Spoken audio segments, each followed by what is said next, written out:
specifically here today with a Solana NFT summit, and it's really exciting because we've really went and brought together some of the biggest NFT projects on Solana to build and showcase what they're doing. So, with that being said, I'm going to jump into our first guest. And our first guest is really exciting because it's a project bridging traditional gaming with NFTs. The project is ran by G2 Esports, who houses a handful of world-class esports teams. I'm of course referring to Samurai Army, who is looking to be the best social gaming club that incorporates NFTs. Luckily today, we are speaking with Daniel, the Samurai Army team lead. Hey, Greg. Thank you for having us. Yep. How's it going, Dan? Great. Thank you. Thank you. Very much looking forward to this call. Thank you for the amazing intro as well. Very excited for this. Yeah, it's going to be a ton of fun. So, right about now, it'd be great if you could just throw on a presentation, really just get into the basics of what Samurai Army is, the idea behind it, and I'll be sure to jump in if I have any questions in that regard. Also, let me know if you get any trouble there with that, but all about to add you to the stream. Here we go. Awesome. So I think I just started my presentation. Let me know if that's all good. Yep, all set. Amazing. Okay, so yeah, thanks for welcoming us again. I think a good place to start is, Samurai Army. As you mentioned at the start, it is G2 Esports' first ever NFT and first foray into NFTs in general. It is not the last. It is just the start of where our ambitions are. And we're really excited to bring this not only to our fans, but gamers in general, and hopefully to the NFT space as well. So we're really excited for this. I think like a opening thing that I just want to mention as well is that for us, NFTs is very much a technology and a medium, and we're looking at it in that way. And so when we look at Samurai Army and how it fits into kind of like our longer term plans, it's very much a small piece of the puzzle. It's just the starting point based on a lot of research that we've done in the space and what we think will be the most effective in the short term. And hopefully, I can speak to a little bit about what are some of our longer term objectives next. Yeah, So, that's really exciting. yeah, please go ahead. Oh, no, I was just going to jump in, and it's great how you guys are really thinking about how you execute this and understanding that NFTs are really innovative, but you guys are looking to do it in a way that's not too intrusive and really adds value to the organization. Yeah, 100%. And when we built this project from the very beginning, and yeah, this is like a good place to move on to the next slide. It very much was from the perspective fully of how do we build something that is meaningful and creates value for our fans first and foremost, and then for gamers as well. And this was really important to us because we knew that the mainstream gaming audience, our fans included, and to a certain extent, just the general mainstream outside of NFTs does look at NFTs with a bit of skepticism currently, and for many good reasons as well. And so we wanted to make sure that we came out of the gate with something that was there was no doubt as to the value proposition that we are offering, and that it is certainly useful and interesting for our community and our fans. So what you see here is a brief kind of like summary of what we see for the long term vision. Our objectives with this is, as you mentioned, we're trying to build a social club for gamers, and so there are three really key aims that we need to kind of deliver on.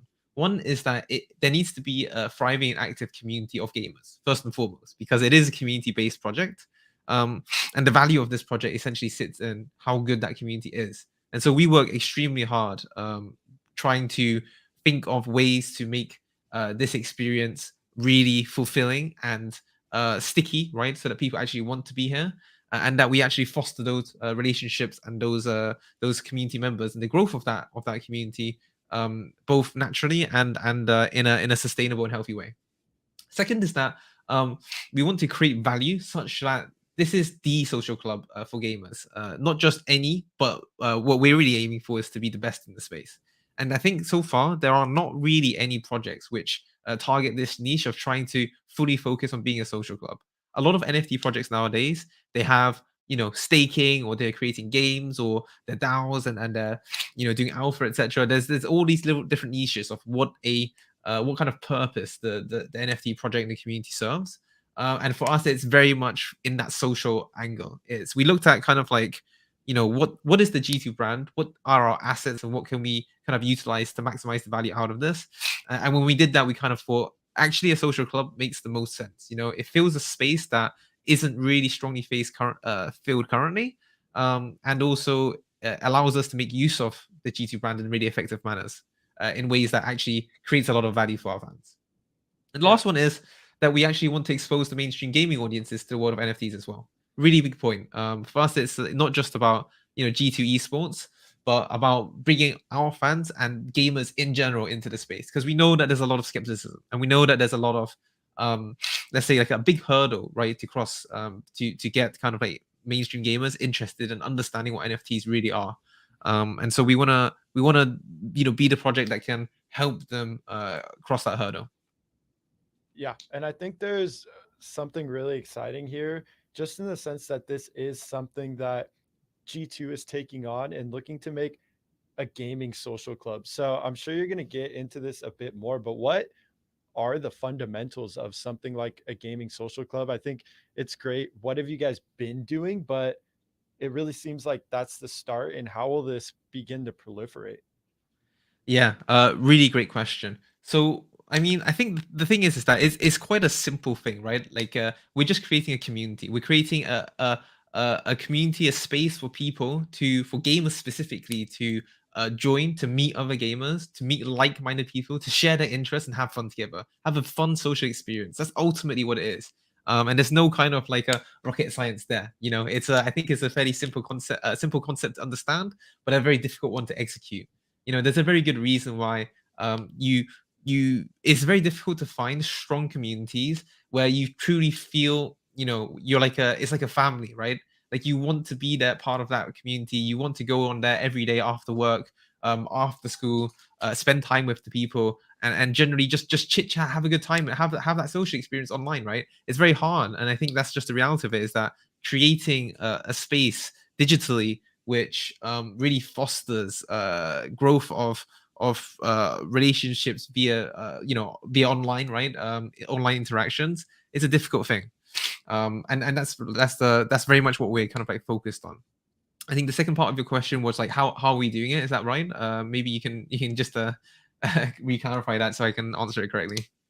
Yeah, I mean, I was just going through your guys' Twitter and watching what you guys are doing, and it just looks like really fun. Also, in the sense of taking this whitelist system and really recrafting it and incorporating it. I don't want to jump too far ahead of any of your presentation or anything, but that's sort of what I was getting at there. I've been watching the events you guys are doing, and they seem unique and fun. Yeah, I love that. And in fact, it is a couple of slides later. So, maybe I'll just touch on it briefly, and then we'll come back to this one. You're 100% correct. From every step of the way when we built this project, from how we kind of incentivize people, how we do the whitelisting system, how we reward our community members, every step of it has been towards that goal solely. How do we create a fun social experience? And I think it's just one of those things which, it sounds obvious, it sounds easy, but when you actually try to execute it, it's extremely difficult. And we spend hours every day as like a large team trying to brainstorm and think about what are unique ways of actually doing this, so that actually people actually want to spend time in the Discord, right? Because I think in a lot of cases, it's simply not that fun in most other communities. So yeah, it's a really big thing, and we'll speak on it a little bit more later on. So hopefully we can dive into some of the thought process behind that. But maybe that's a nice segue into so long term, how we see the Samurai Army as a project fitting into G2's larger NFT ambitions. Because for us, it's very much about having this entry point, right? We have this core community of the Samurai Army, who are people not only into G2 esports and gaming, but also into NFTs. And this is really important because when we think about the longer term goals of bringing in gamers and mainstream G2 fans, uh, it's not going to happen without a strong community who believe in NFTs first. Because right now you've got a lot of, I think like in human nature, you get a lot of like sticking with the group, right? And it's difficult to be the early believers of something new, like NFTs, like blockchain. Probably very similar to the early internet days, right? When people used to ask, what was the point of the internet?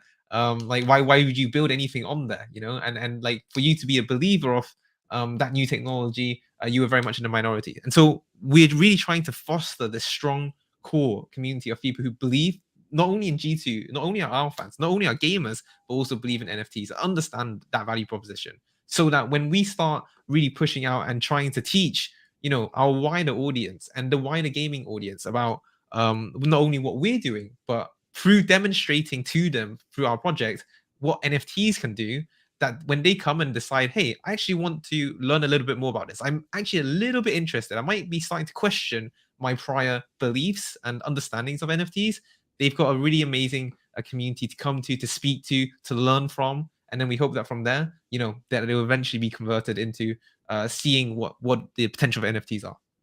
So the Samurai Army really is a very core pillar of what is our kind of like long-term strategy. And then in terms of how we're looking at NFTs long-term as G2 the brand, it's very much as a technology, right? We don't look at it as ways to put out pixels or pixel art, or to like whatever the new trend is in NFTs currently. For us, we look at it more on a fundamental level, and what do NFTs do? Because fundamentally, they're a medium for digital ownership, right? And creating scarcity in digital assets as well. And so when we look at that, actually, we think that there's a lot of amazing things that we can do with that, and with the G2 brand as well. When you look at everything that we do as a brand, and currently we're well known in esports, but in the future, our brand is very much an entertainment brand, and not just limited to esports, right, and competitive gaming. In fact, there are a lot of touch points which are going to be very relevant, that we believe are really relevant to our fans and our community. I don't know if you saw, but we released, I think we are the first esports and gaming organization or brand to release a music video just last month. So we literally created a label, released a music video, which is the first music piece that we've ever done. We hired out, we sent our founder and CEO Carlos to the US to film this, to sing in it, get professional, vocal coaching. It's like a proper music video with like proper budget and effort, right, put into it, and resources. Which is even, I think, is one of the top performing songs in the metal genre, or like a sub-genre of metal, which is quite a feat. I can say that I personally am not a listener to this genre of music, but it just goes to demonstrate kind of where the ambitions of the G2 brand are, and us stepping into this. And like for something like this, is you could totally see that in the future, behind the scenes recordings, mishaps, pictures, unreleased snippets of music, for example, right? That we never planned to release, but for fans of us and people who love the song and they love our players and they love what we're doing as a brand, this is really interesting assets and moments that are meaningful to them, and they might want to own that. And so we're very much looking at NFTs as a medium to deliver that value to our fans. So music I just brought up as an example, but very much looking at everything that we do. You can imagine, for example, some of our players at the next CS:GO major, making it to the major finals, winning that trophy or not winning that trophy. All of the emotional highs and lows within that, the behind the scenes and all of that stuff happening there. The potential for creating things of value for our fans to own, and not only for them to own, but for them to gain from, right? Because they might hold this memorabilia, which is digital in nature, for 5 to 10 years, and then one day when G2 is a household name, like an established football brand or an established NFL kind of like a team, for example, right? That kind of memorabilia, like holding a rugby ball, or like I forget the rings that you have in the NBA, the championship rings, right? Like imagine if you had that in 10 years after the championship of a historic run. You can imagine like the value of that could be, right? And we're able to give that to our fans finally. And so I think that's the really exciting thing. That's what we're really excited for in terms of NFTs. Yeah, and just to jump in here real quick, Dan, I think what's absolutely worth noting is this is something that was brought in-house by G2. You guys weren't looking to tack the name onto something or incubate something. I think even one of the first chats we had when we were introducing, I threw out the term incubate, and you turned around and you're like, well, this is actually G2. We're looking to structure something long term and actually make a difference in the space and bring innovation. So I thought that was something that's just really exciting. And pretty much what you were outlining there is all the things you guys are looking to do, and really the idea of extending value beyond just this initial collection. 100%. And I want to just highlight again, everything comes back to, for us, it's always the fans, the community, our gamers, right? And it always comes back to, how do we deliver value for them? And that is very much what we build everything upon. That's why I think we're confident that we'll eventually create something that all of our fans and all gamers will be excited for. That's great. And so, like, I'll briefly just touch on this. It's worth highlighting that our project is actually built on Solana blockchain, and it was like a really important thing for us, because when we looked at this, again, coming back to how do we make sure that this works for our fans and our community. When we looked at Ethereum, right, which was, well, and is really the big blockchain where all of the NFT hype and space is currently, right. We definitely looked at it as an option, but the entry point and where Solana as a block, where Ethereum as a blockchain is currently, isn't so conducive to onboarding mainstream audiences, mainstream people who are not already into NFTs or cryptocurrency.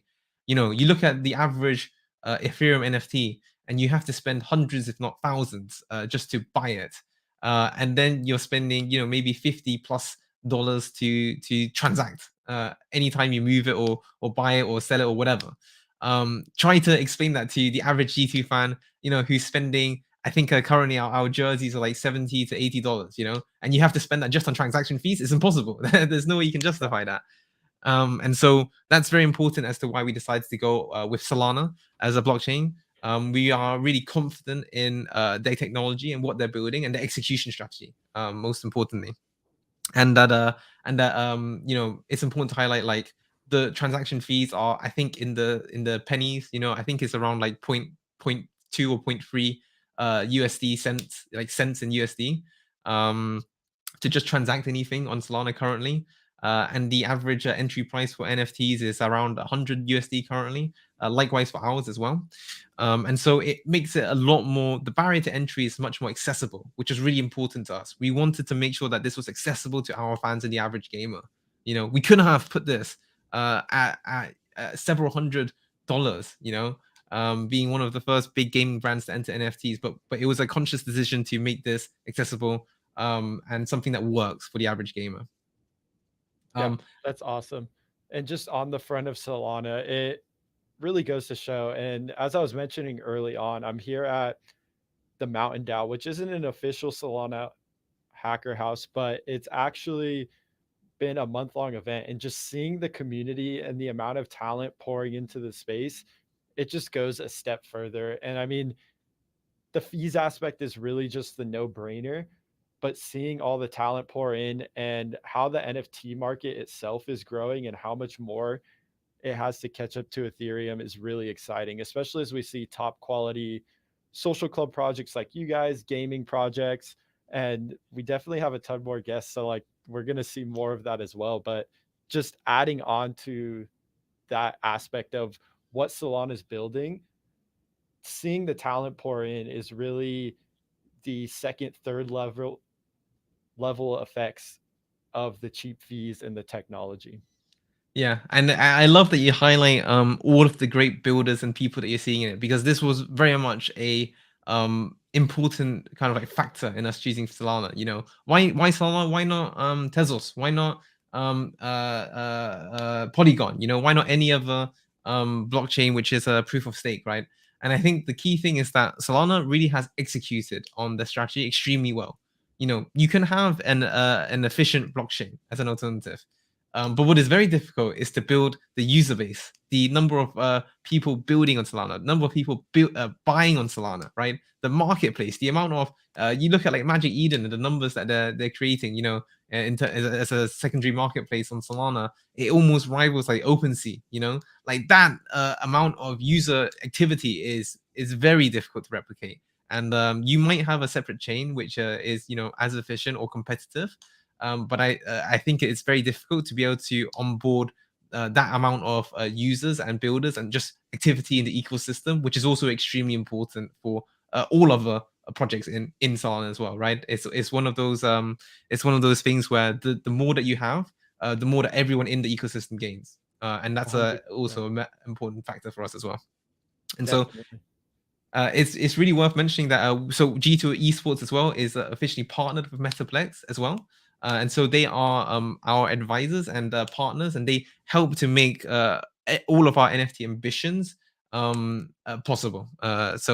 It's good to mention, I think, that we're in good hands. We have some incredible people working with us and supporting us, which I think hopefully separates us from most other projects, in being able to deliver on our goals. So I wanted to really briefly show off some of the art as well, and talk a little bit about the story, and cover a little bit of some of the the actual project at large as well. So here you can see a couple of the sneak peeks that we've released of our art already. I personally think it's very cool. I think it's something different to most of the art that you see in the space currently. It's we very much went with like a cyberpunky future theme, mixed with some, of course, the samurai aesthetic, right, which is core to the G2 brand, and some of that, like you see some like Asian themes in there as well, but very much like a cyberpunk is what we went for, and it's also mixed with elements of RPG games as well, right? And so I think like when you look at the design, you can notice already a couple of key features in terms of the design having different elements, right? You've got the helmet, the weapon, the body, the gloves, the background as well. And each of these are very familiar to the average gamer who plays RPGs, where you have to create your character, you collect armor, you collect loot and things, you upgrade it, and you change it, right? And we very much like drew inspiration from that when we created our art and the direction that we went for, also for the relevance to our gaming community as well. So yeah, sorry, please go ahead.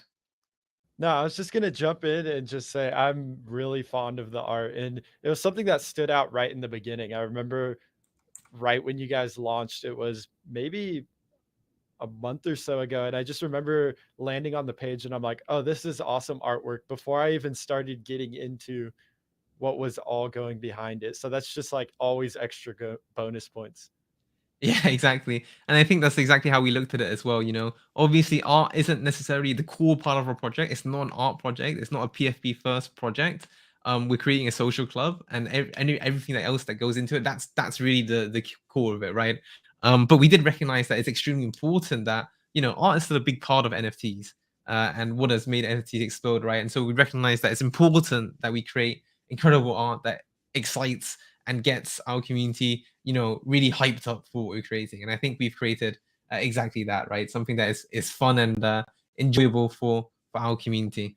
And so like you'll see some of how that kind of plays out as we develop this project. The what I discussed about RPG kind of inspiration is quite key to that, and we'll be gamifying this and then making this a little bit more fun as a something that people can interact with as well. You can see here some of the key art that we created, and we've created, in fact, the whole backstory and lore behind this project as well, and where these samurai sit. What is the samurai army? What kind of world do they exist in? Why is it that they have the cyberpunk setting, and what is the world and motivations behind it? And actually, the lore itself will be, I say, it's not a key part, but we have developed it extremely thoroughly, because we integrate the lore and the story deeply into all of the activities that we've got planned over the next year. And so over the next year, we've got some tentpole moments, let's say, that activate the community. That will be, big community events where people get some incredible rewards, but also unveils new parts of the lore and the story that we're building. So we've got kind of like all angles covered, right? You don't just get let's say some kind of activation where you suddenly get rewards and you're getting your your G2 signed jersey or whatever it is that you're winning, right, as being part of our community. but you get that plus the delivery of it in something that makes sense in terms of the world that we're building. And so yeah, maybe we can move on to a little bit about the community aspect of it as well. Also, Greg, just remind me, how much time should I be timing for this? I mean, we're getting to the latter half, so we can start to wrap it up, but it's just Cool. great discussion. So I've just been letting it flow through. Okay, cool. So I'll like speed through this along, and you can let me know. I'll jump in whenever. So I mentioned before that like building the community is extremely important for us, and we broke this down to like three kind of like key goals, right? Which I would say permeate everything that we do. One is that we have to be laser focused on delivering value to our community. Always, always, always delivering value. And this was such an important thing to us. We're extremely aware of the skepticism that gamers have towards NFTs. Extremely aware. And there's nothing wrong with that either, right? I think like gamers rightly feel that they are often taken advantage of when they're buying games, and you know how publishers kind of like treat them, and so they've got a very strong aversion towards anything which is, you know, they feel it's a money grab. And so for us, like, we understand that, you know, we don't, it's not something where we're like, oh, you know, that's stupid, like why do you not understand the value of NFTs? No, we understand that. And so we make sure that everything that we do is delivering real value that gamers can really kind of like understand and will be happy to receive. And so that comes in the form of, you know, when you're part of our community, being able to have access to, you know, limited NFT games or other games as well in the wider gaming industry, right? Being able to get that beta access, being able to get early kind of like peeks into things, right? Things that they're excited for. Bringing in people from the industry, the games industry, to speak to them about, you know, fun topics like how do you get into the games industry? What does their work entail? Like, what are they doing, right? So you have more of an inside look into the behind the scenes, right, of the things that you enjoy. Having access to benefits from G2, right? Things like signed jerseys from our players, signed equipment, things that you would not be able to get usually, right? Expenses paid trips for two to like the major esports competitions, right? And being able to experience that firsthand, seeing our players there as well. And like a bunch more kinds of both online, digital, and offline rewards as well. And so we really packed it in to make sure that when you're part of this community as a G2 fan and as a gamer, it's really obvious. Like, wow, you get access to all of this for that one. So for that, you know, 100 USD or whatever you're spending on it, and it's not just this picture online, which you know we supposedly tell you can get, but you can't right click, or you can right click save. um, and second and third to that is that we want to make sure that it's a fun, enjoyable social experience. I think this one is sorely overlooked in a lot of gaming, in a lot of NFT communities in general. You see a lot of communities, they have a lot of hype originally, but then they don't put in the time to grow that community and sustain it.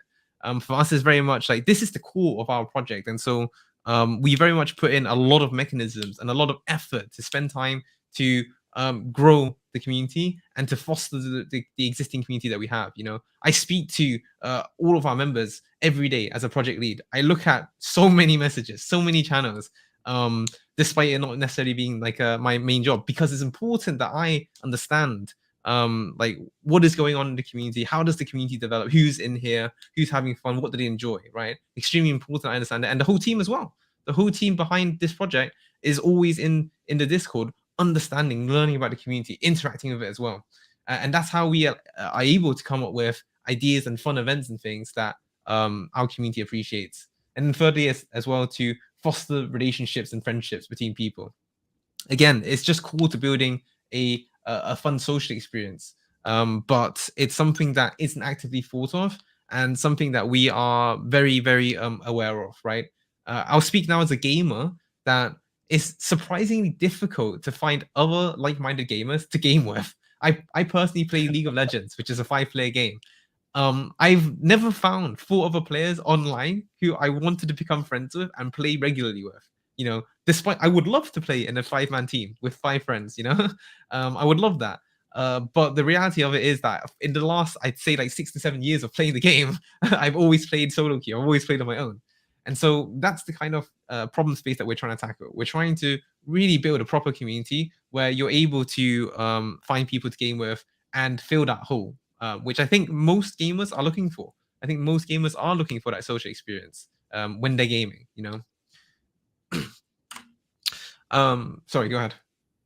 Yeah, I was just gonna say, I think the really exciting aspect here is how you guys have it set up. It's not some egregious fee to enter. It's not to say value's not going to accrue to these along the line.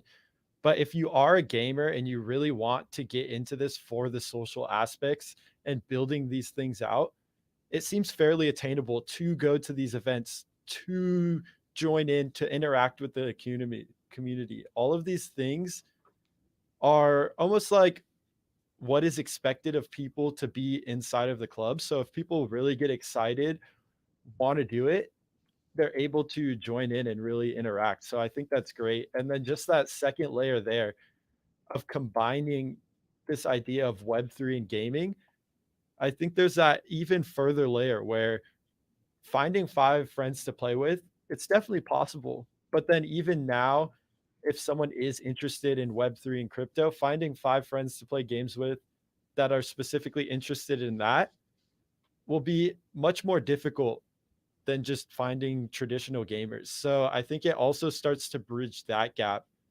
And then obviously all the value we've been talking about before, that is just you guys are really building a key pillar here. Yeah, 100%. And I love that you bring that up because even in the short amount of time that we've been around, which is around 6 weeks now, I've seen so many people meet for the first time and become friends where they're literally like video calling each other in the Discord, chit chatting. Yesterday, I think we had like a group of guys cooking meals together, and then we turned this into an event where they're cooking meals, having fun, playing some games afterwards. Like this kind of social experience is something that I think everyone appreciates, right? Like especially in this post-COVID world where a lot more stuff is offline and you never know, is online and you never know when there's going to be more restrictions coming in. Being able to still have that experience and build new relationships with others is difficult to come by. Just to be totally blunt, and I hope that we fulfill that successfully for all of our gamers. Awesome. And And yeah, here, Dan, I'm gonna push you to wrap up here. We're definitely yeah, gonna have to chat again, but speed through whatever, we'll wrap it up. And this definitely is not going to be the last we hear from Samurai Army. absolutely. So I guess I'll briefly explain this then. We created a whole system and an economy to incentivize people correctly. And so this was built to, a lot of people, when they go join projects to get whitelists to actually ensure themselves the mint, it's based on chat messages or invites and stuff. We didn't want this at all. We built a system where it's all manually reviewed such that when you are genuinely interacting in this community, talking to people, making friendships, that's what gives you points. And then you get you can use your points to essentially get yourself whitelist so that we are rewarding and keeping our most key members who make this community valuable and keep this community alive. And we want to make sure that those people stay with us. And that's how we've built up like a whole system to kind of like facilitate that. You can see in our next year ahead that we've already got a 1 year plan, which involves our drop on the 23rd of February next week. That is the public drop.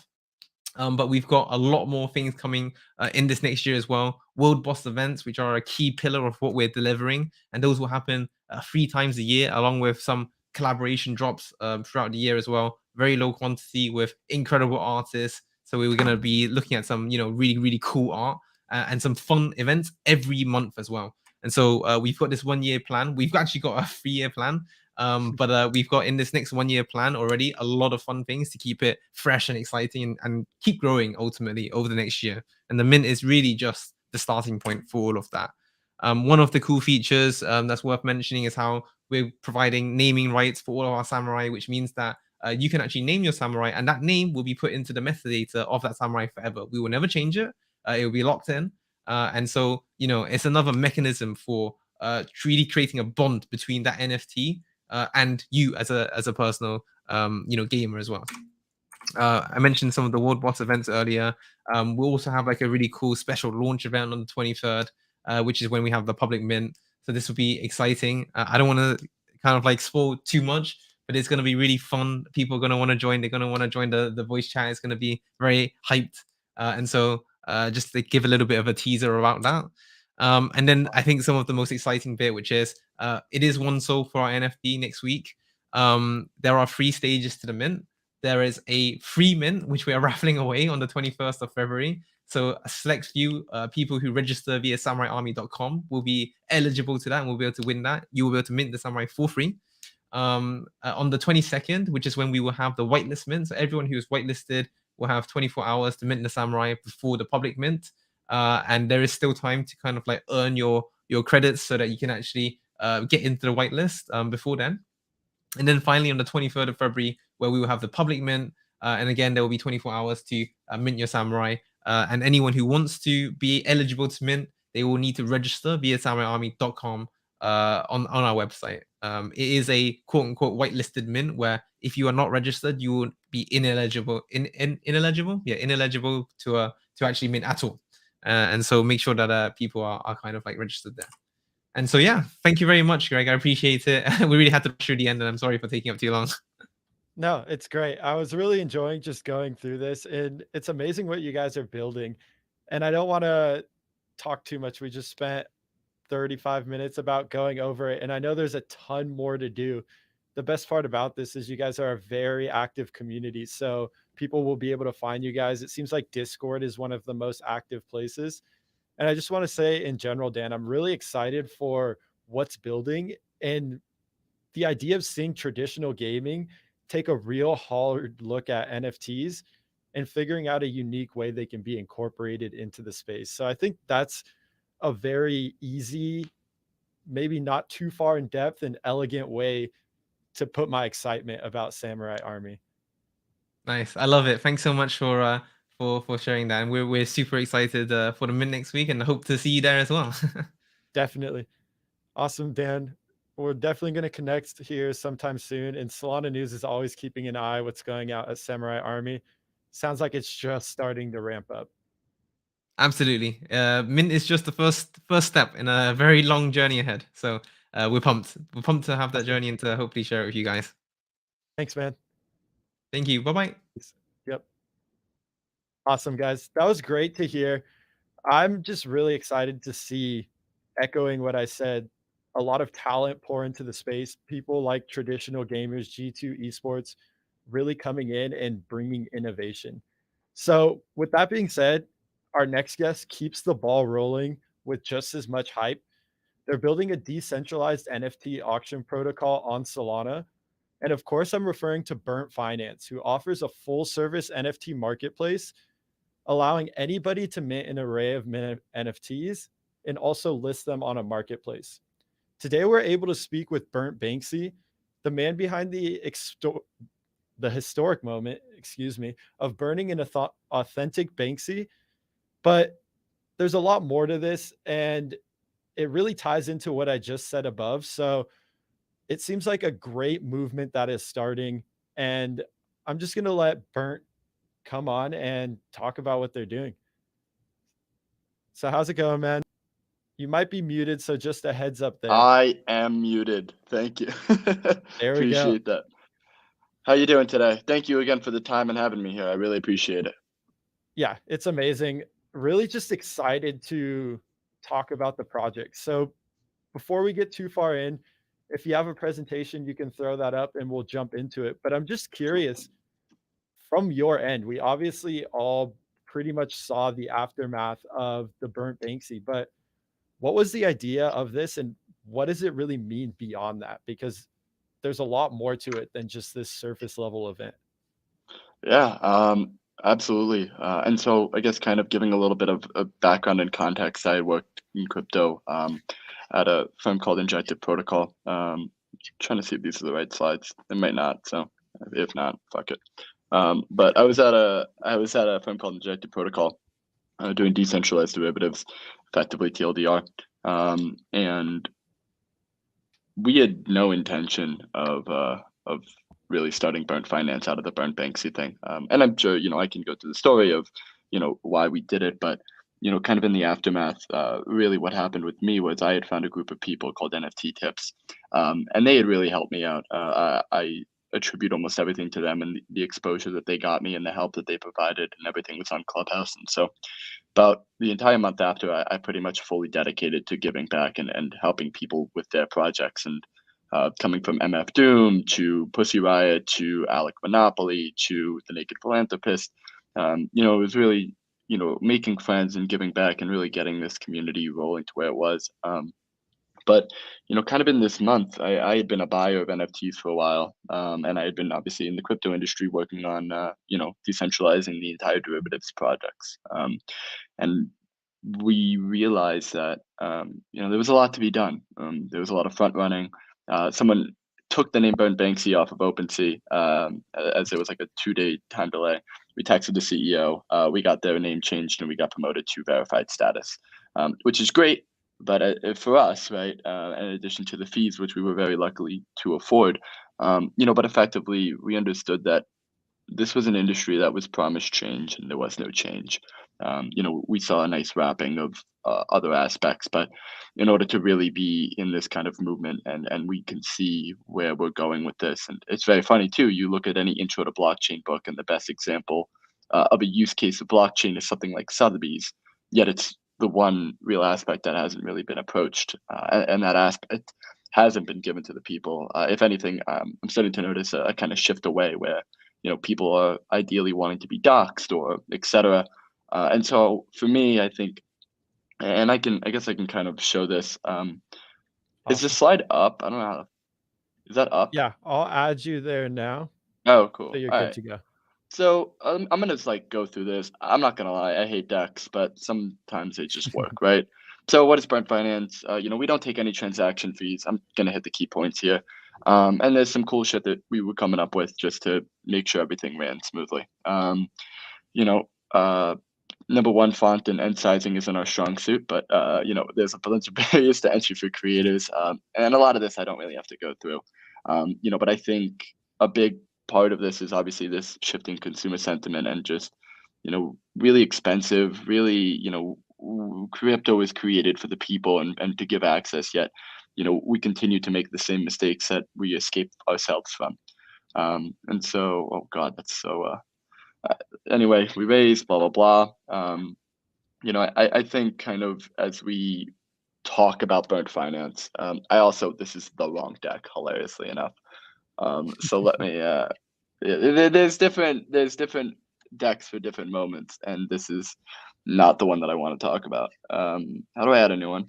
Slides. No worries. Sorry You about should this. just be able to I got it. hop on another screen. And I just want Yeah. to jump in here commenting on, and let me know once you get that up so we can add it. But I just want to comment on the idea of what you guys are trying to do and how you really saw a gap and look to fill it. Things Yeah. like even OpenSea dominates the Ethereum NFT marketplace, and it doesn't necessarily solve too many problems. It's still very I mean, it's expensive. eBay online. Exactly. And on top of that, like looking at things like Sotheby's, this isn't anything that really embodies too much of the Web3 ethos at all. Yeah, So I think seeing it's you up by the guys, way. yeah, and seeing you guys really jump in and fill this hole is amazing. Thanks, man. Appreciate it. Yeah. Um, so kind of talking about that, right? And here's this is more or less what I want to talk about, right? This is why we didn't pick Ethereum. I know that question's going to come up. Why Solana? There's a bigger answer, but I'm going to answer why not Ethereum. The thing with a centralized auction, right? Bidder, I can look that you have enough money, confirmed by the clearinghouse, and you're good to go. For some reason the background didn't load here because again I hate decks, but in a decentralized fashion, you effectively need to keep bidding and outbidding, and so the fee structure just doesn't work. Another thing that we kind of this is something that we've created ourselves, is the aspect of on-chain collections, as there is a lot of fraud manipulation around the fact that um, collections are just an off-chain list, right? Look at something like Irene DAO, where they weren't ever verified, and so they were allowed to be a bunch to come up, right? We, in addition, we link Bonfida, so you link your Twitter to your pub key. Your pub key creates a collection. Your collection has the NFT, and by this logic, we have everything on chain. And for no longer do we really have to, be this oracle of truth. The aspect of something being quote unquote verified is rather antiquated.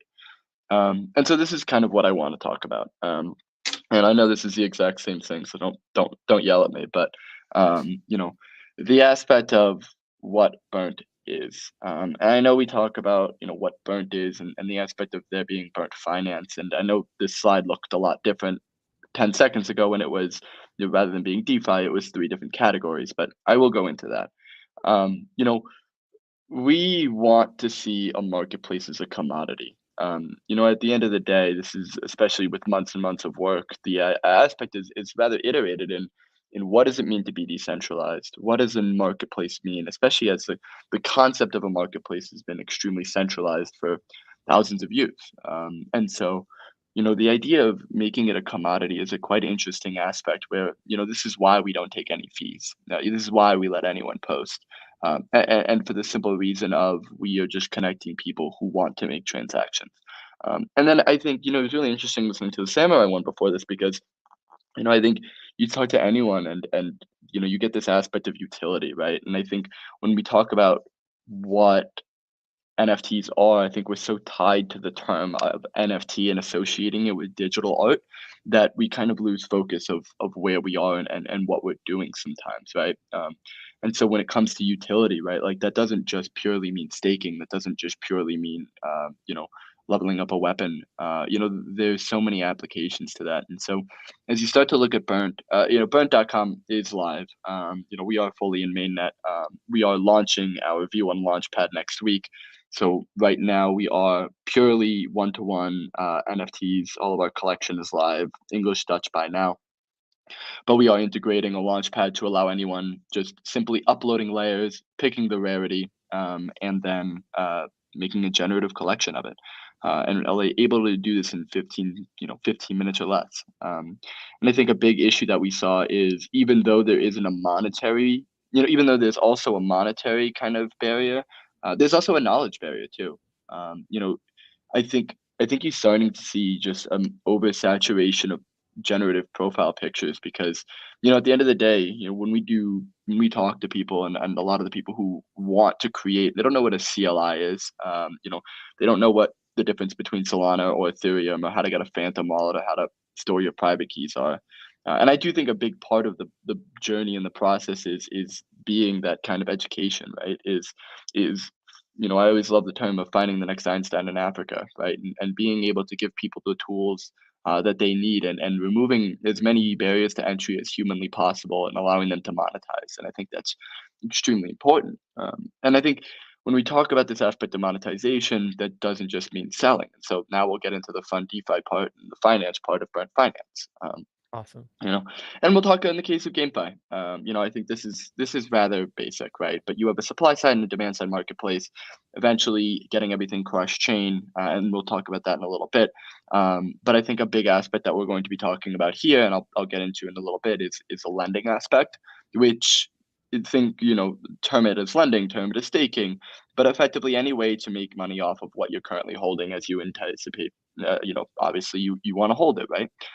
And so, first defining the aspect of fractionalization and what that means, because that does play into our lending protocol a lot. And I'm sure you've seen this before, not a, rather simple aspect of fractionalization, but oh, that would have looked so much better if it worked. But I know you can't read this, which sucks, but effectively treating complete peer-to-peer decentralized lending, all with a think of a utilization rate determined pool via locked bids that are perpetually moving. I could totally answer questions on this because I could legitimately talk about this for hours. But when we talk about, and this is just getting into the nitty-gritty details here, right, where we want to be able to make this simple, right, and the ability to not, you want to know what's going on under the hood, but on the simplest case, not relying on something like a floor price metric or any off-chain metric in order to determine a price is just so volatile. And I think when we talk about this aspect of lending, we talk about this aspect of DeFi, this is aspects that someone who would go to Sotheby's to get an appraisal for their $1 million art piece and get a loan could only do if they had a $1 million art piece. And the structure in which we build upon this is to determine that anyone can do this, whether they're having a 1 SOL or 1 million SOL NFT. and the ability to then collateralize it back against each other and get a nice fair lending rate so that we can really grow as a community and incentivize unlock the liquidity that's here. Um, Timeline looked a lot better when the slide was white, but you know, uh, we just launched mainnet.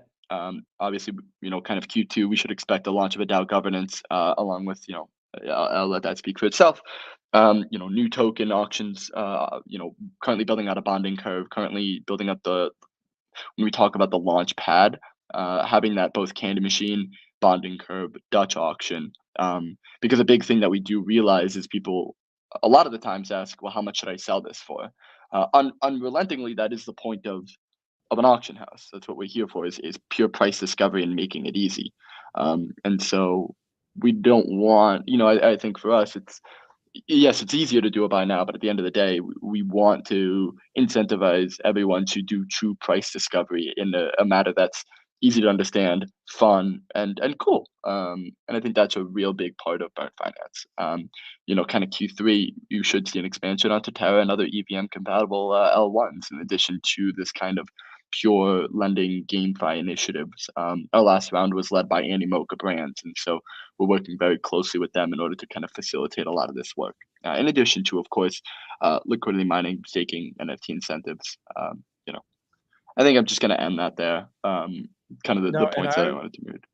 I want to jump on and wrap this up. Like, Yeah, there's something that's really exciting here, and really only the base layer is this decentralized auction platform. But I think is what's really exciting and loops all the way back to the context you put in the beginning is the background from Injective. The fact that you guys were, or you yourself were building derivatives.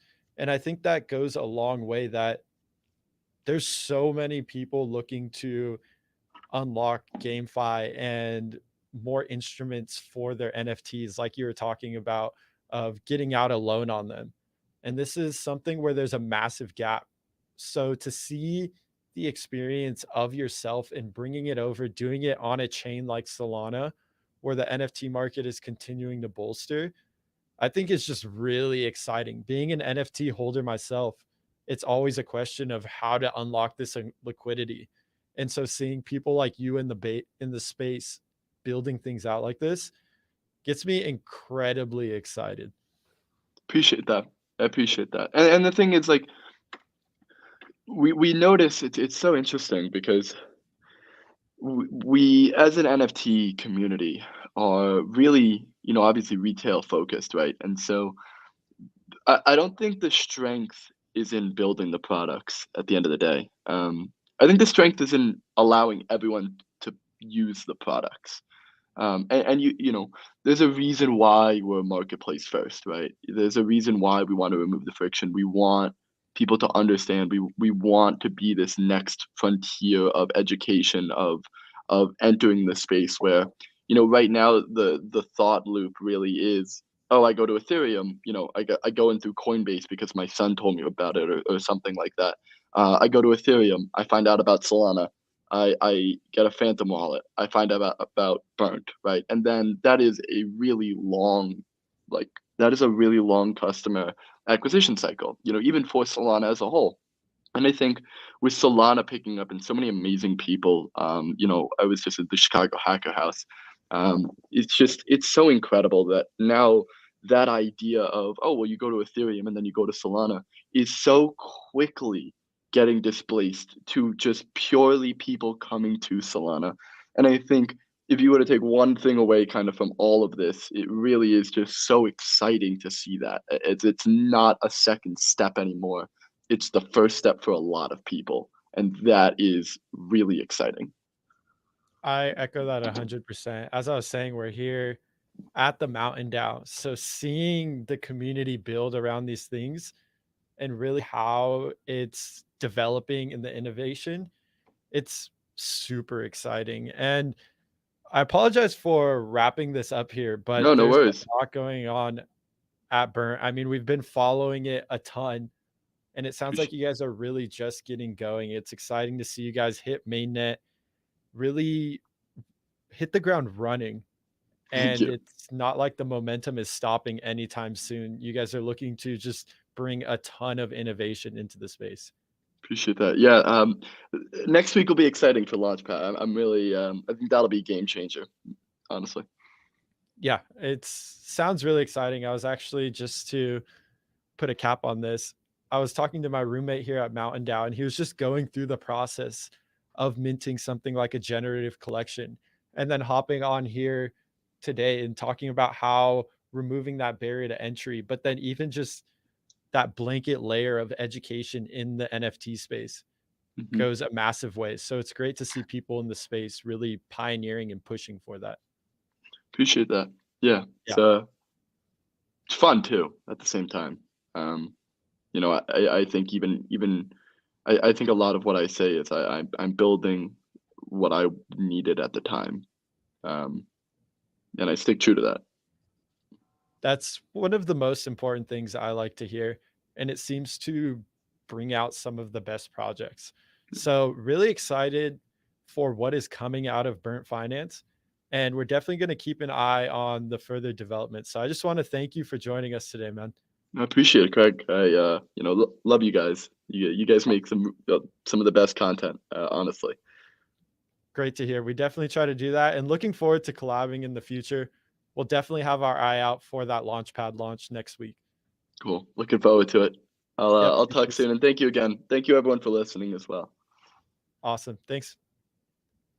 Perfect. So, our next guest coming up is also really exciting. I really like the artwork behind this project, and they garner inspiration from games like Roblox, Minecraft, No Man's Sky, and of course, I'm referring to Rumble Worlds, who is looking to build an open metaverse on Solana. In this game, players will be able to interact in PvE and PvP games with their character based NFTs. There's a lot going on here, and Rumble Worlds is really building and moving forward. And now is a great time to start getting an idea of what they're making. So today we have Lakaya. Apologies if I butchered that. Head of partnerships at Rumble World, and he's going to join us to go in depth on the game. Hi, Greg. How are you doing? How's it going? Yeah, not too bad. Not too bad. Just recovered from COVID, so apologies if my voice is a bit like husky. Still got a bit of a cough. So yeah, just recovering from that. Yeah. Definitely not a fun one. Let me just share my screen. Awesome. And I just want to jump in here, and seeing your guys' artwork when I was going through and really getting a refresh of what you guys were building was super cool to see. So this was one of the ones where, to be quite frank, I spent most of my time just browsing through what you guys were building and really diving a second layer in. So really excited to hear from your end. Yeah, thanks a lot. So yeah, as you may have noticed, going through our Twitter, going through our Discord, we've spent a lot of time building. We've taken our time. I think that's the one thing that we've done differently to a lot of like other gaming projects that have launched. We've been here since, I think it was July last year. So it's been a while. It's been a minute. And usually you'd expect projects to mint their first collection, etc. But we really wanted to take our time, really make things perfect before we really go out there. We didn't want to put anything out there that's haphazardly done. We just wanted to take our time and do the best that we could. So Rumble Worlds. Rumble Worlds is an open metaverse on Solana. It was an iteration of a game that we started last year in March that was initially a single collection focused PvP battle, standard battle game that we were building out for the Solarians project, which was the first on-chain generative project on Solana, as you might know. After a couple of iterations and after a couple of epiphanies on long nights when we were really conceptualizing the project, we finally ended up with the Rumble Worlds that we know now. Let me just dive into the slides so that we can get started. So when we started back in March, the hype behind Axie and all the other big games was at an all-time high.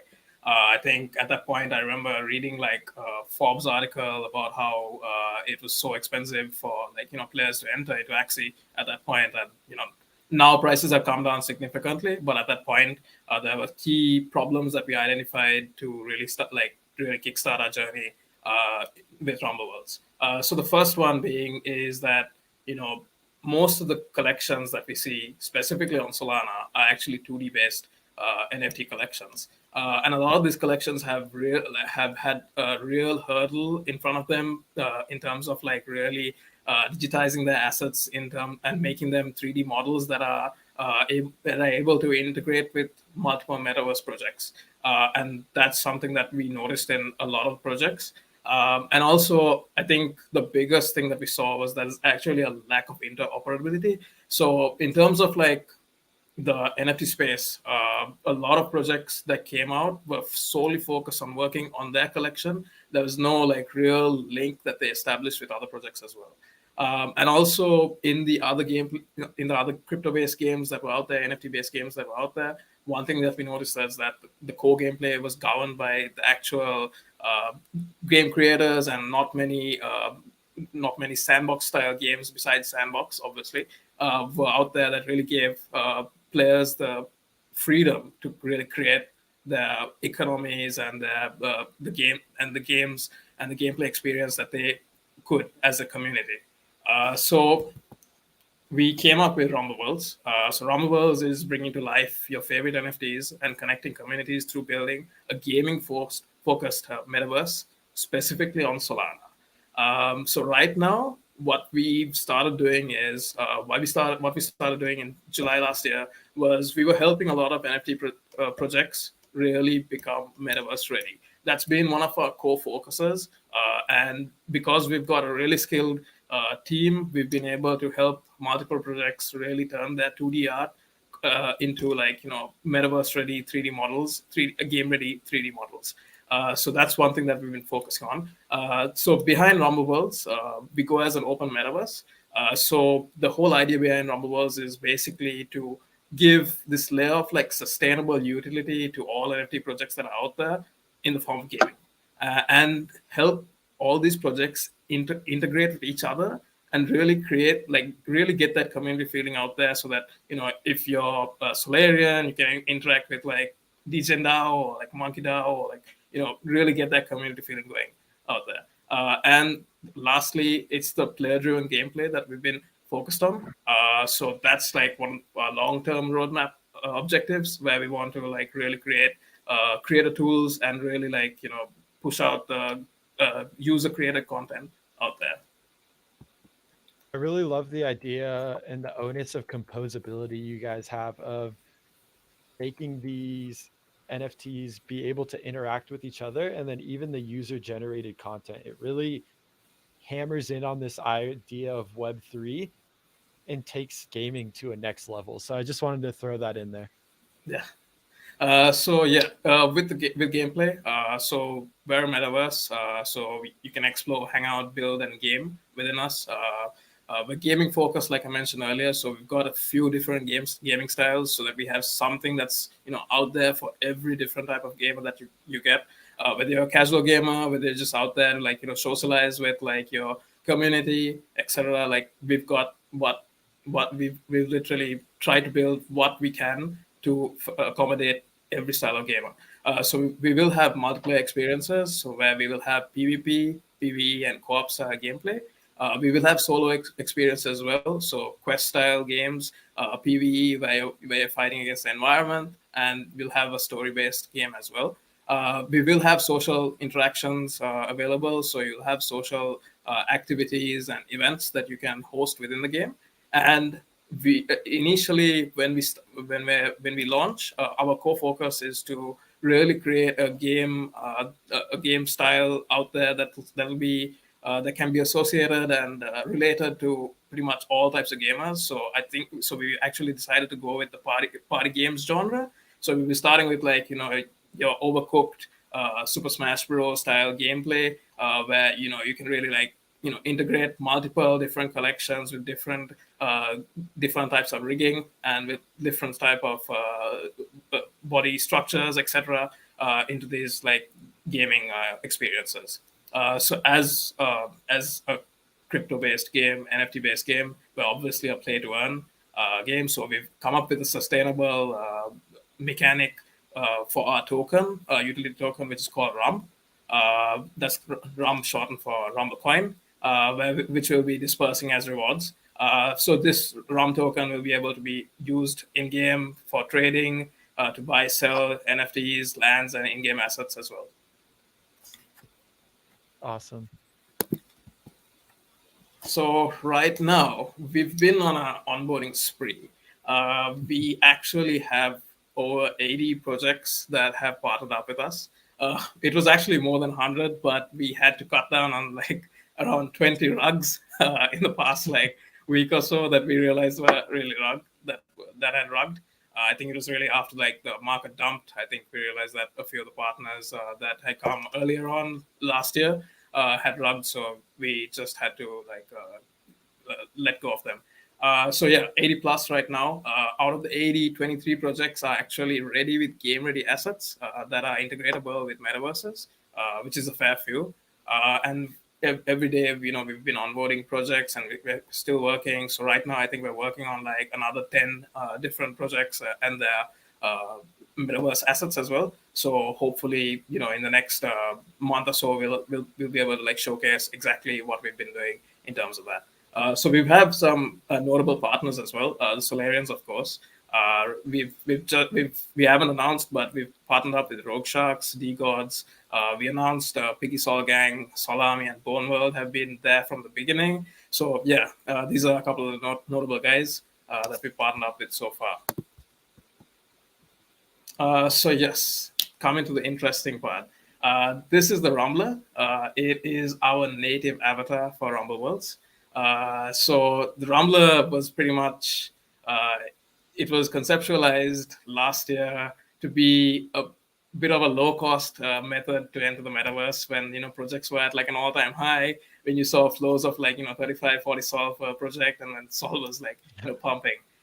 So we stuck with the idea. We're still going ahead with the mint. So hopefully by, I think, first week of March, we're looking at minting. So right now, the Rumbler is basically the governance token for Rumble Worlds. We have a set of key benefits that are outlined in the presentation about what the Rumbler will do. Mainly, I think the coolest thing about the Rumbler is actually that it grows.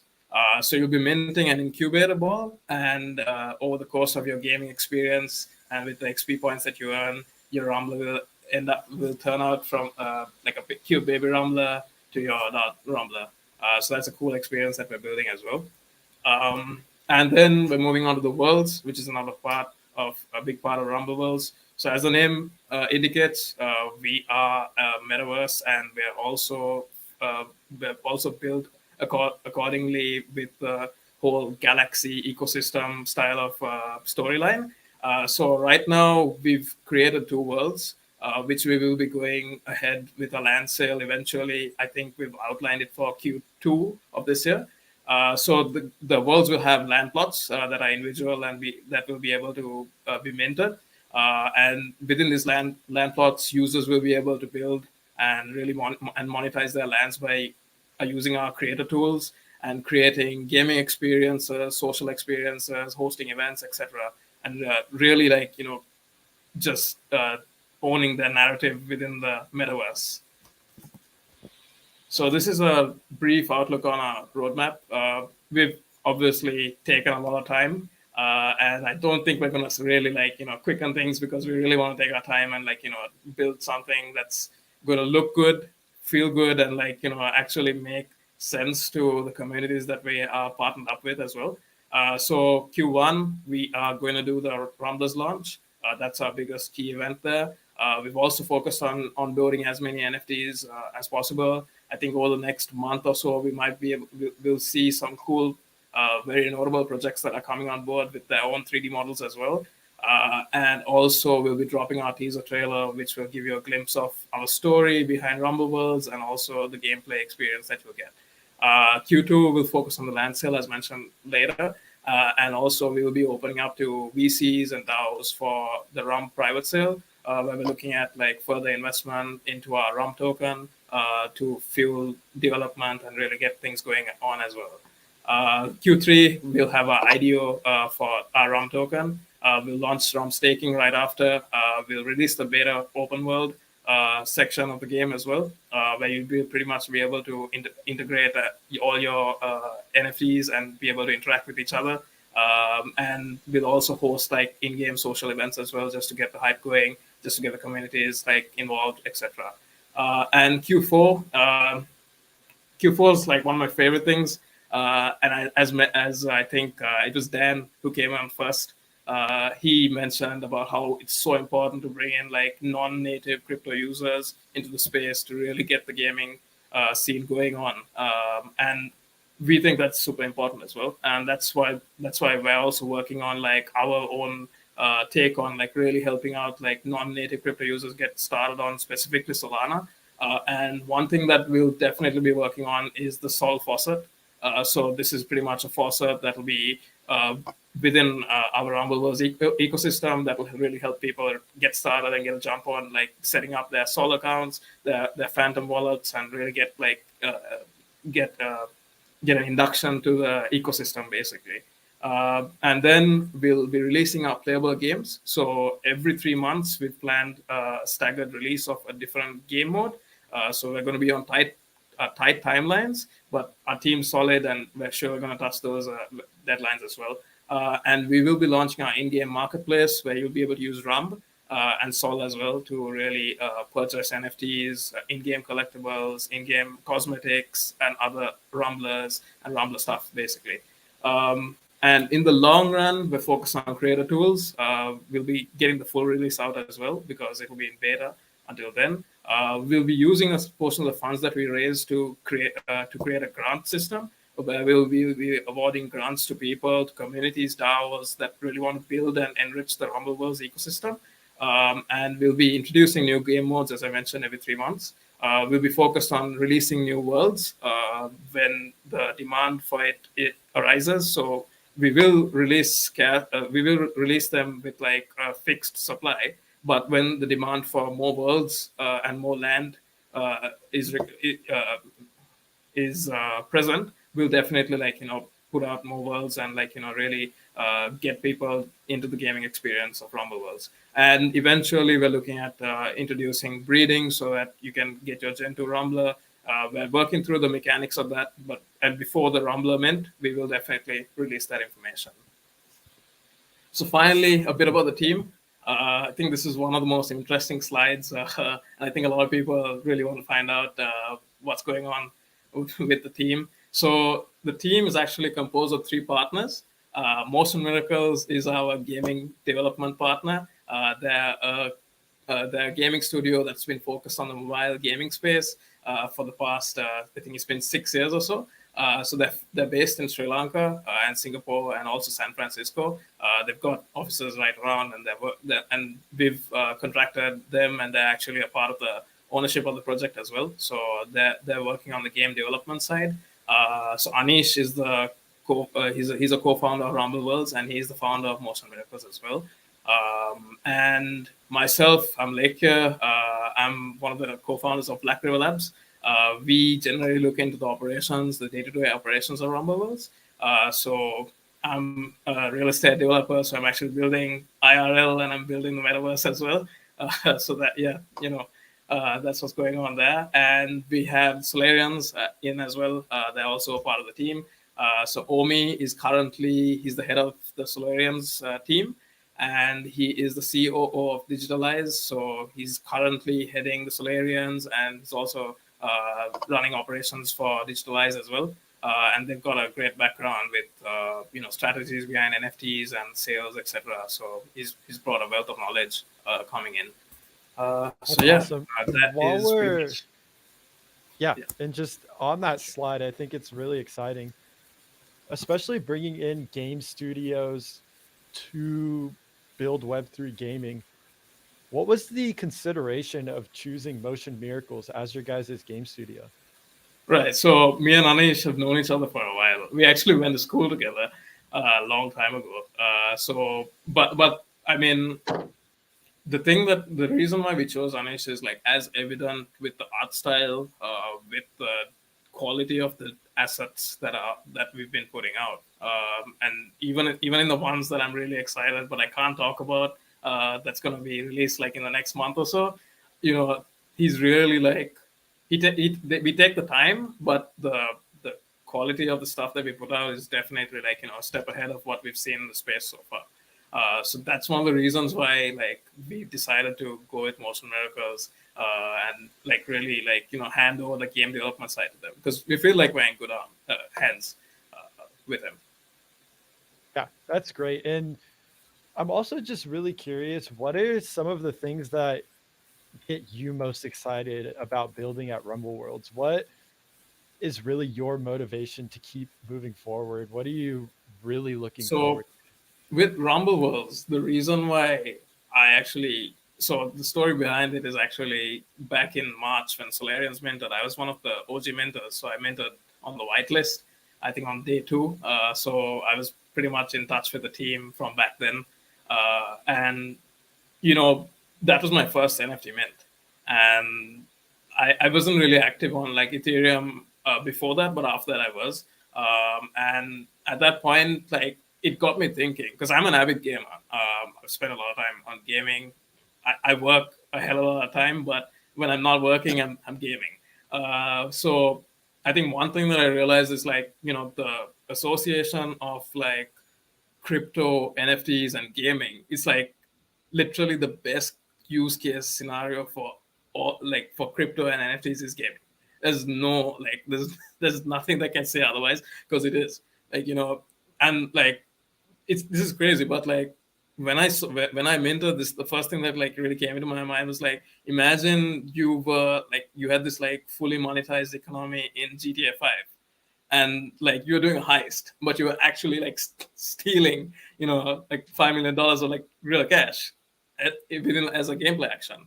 So I think at that point it was like a spark, and I was like, yeah, you know what, shit, like we got to partner up, we got to figure something out, and like really build a game, and really like explore the technology behind this, and really like there's a hell of a lot of metaverse projects that are out there, and 5 years from now 90% of them are not going to be there, but and like we're trying to be that 10% that's going to be there.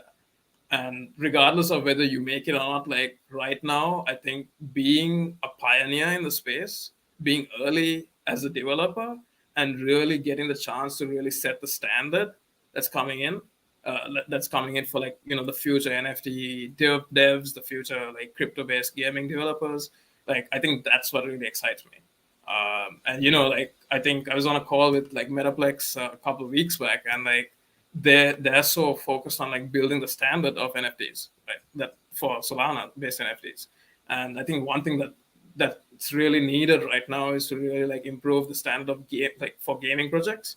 So like one of the issues that are out there is like you can't have a FBX file as your NFT. Like you can't upload an FBX file to be associated with your NFT. So like it's really like working with pioneering organizations like that, and like setting the standard that really like I think gets all of us in our team like going we're early, like we're really early. So Yeah. it's just a matter of like making use of the time, and like trying to do something useful for the communities that come after us at least. So yeah, I think there's multiple layers here. The fact that you guys are bringing in all of this talent, really understanding and thinking about how to develop in the metaverse, but then what you just touched on and what you were talking about earlier, how composable you guys are, and the fact that you're looking to set a standard and really build out a needed infrastructure for all of this metaverse that's building.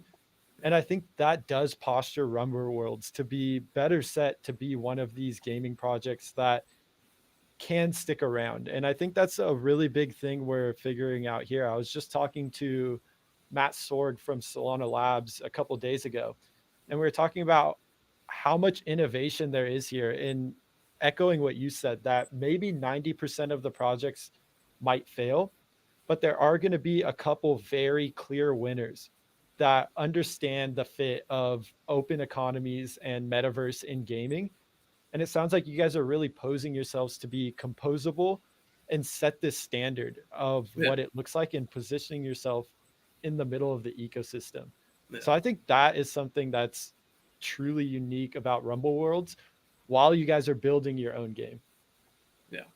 And I think just to end off, I think so our goal is basically beyond the gaming side to make Rumble Worlds like a core utility for any Solana based projects that come in. So if you're minting next year in March, like it has to be like one of the requirements, like, oh, is Rumble Worlds like integratable sort of thing. So that's something that we're trying to work with, like, organizations like Metaplex, organizations like Solana, and really like get the NFT gaming standard sorted out so that projects that come in later on are ready and they're like instantly metaverse integratable. Not like the ones that came before, but getting them involved as well, but like getting the ones that come later prepared as well.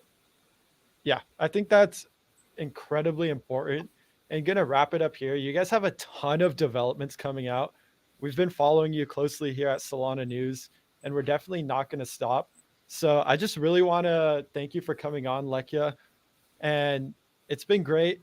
And we'll have an update here for the rest of the audience soon, I imagine. But thank you so much for joining us, man. Thank you for having me, man. And thanks everyone for listening as well. Thank you. Awesome.